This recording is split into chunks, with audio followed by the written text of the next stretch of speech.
Bonjour et bienvenue dans cette présentation du premier chapitre du cours de valorisation des substances à intérêt biotechnologique, inscrit dans le programme du premier semestre des premières années master en biotechnologie microbienne. À l'aube des premières civilisations et de l'écriture, de nombreuses traces d'utilisation des plantes à usage médical ont été découvertes et attestent d'un savoir plus ancien. Parmi ces premiers témoignages écrits, vous avez les papyrus d'Ibers qui décrivent environ 700 remèdes de la médecine égyptienne, la plupart à base de plantes. Vous avez également le Démateria Medica de Dioscoride qui est une référence pendant plus de 1000 ans. Le XVIIIe siècle, quant à lui, voit se développer la chimie moderne grâce aux efforts de certains savants, dont Antoine Laurent de Lavoisier, et un nouveau système de classification des plantes apparaît avec les travaux de Carl von Linné. Ces changements permettent l'évolution des recherches vers la détermination des composés chimiques actifs issus des plantes et non plus uniquement l'utilisation des extraits. Un métabolite primaire est un type de métabolite qui est directement impliqué dans la croissance, le développement et la reproduction normale d'un organisme ou d'une cellule. Par exemple, les acides aminés sont une source primaire de construction des protéines, les glucides et les lipides, une source d'énergie. Ils rentrent dans la composition des membranes cellulaires.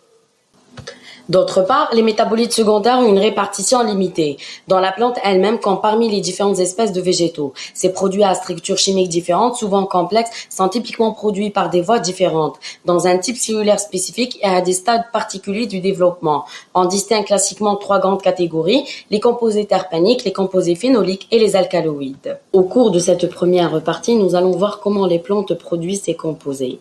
Les composés terpéniques constituent probablement la classe la plus vaste et la plus diversifiée des métabolites secondaires, avec plus de 40 000 composés.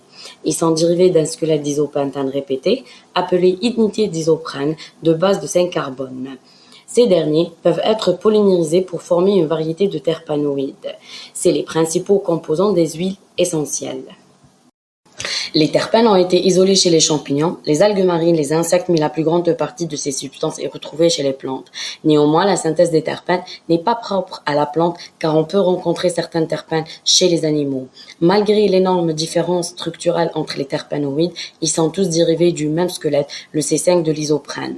Deux voies de biosynthèse distinctes aux localisations subcellulaires différentes pour la formation de ces précurseurs universels ont été signalées. La voie classique du mévalonate, elle est cytolosique, et la voie la plus récemment caractérisée du MEP-DOXP, c'est le 2-cétylméthyl-déérythritol 4-phosphate, et elle est plastidique.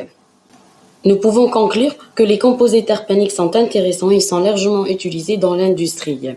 Ils présentent également des activités biologiques qui ont été exploitées dans la prévention et le traitement des maladies humaines.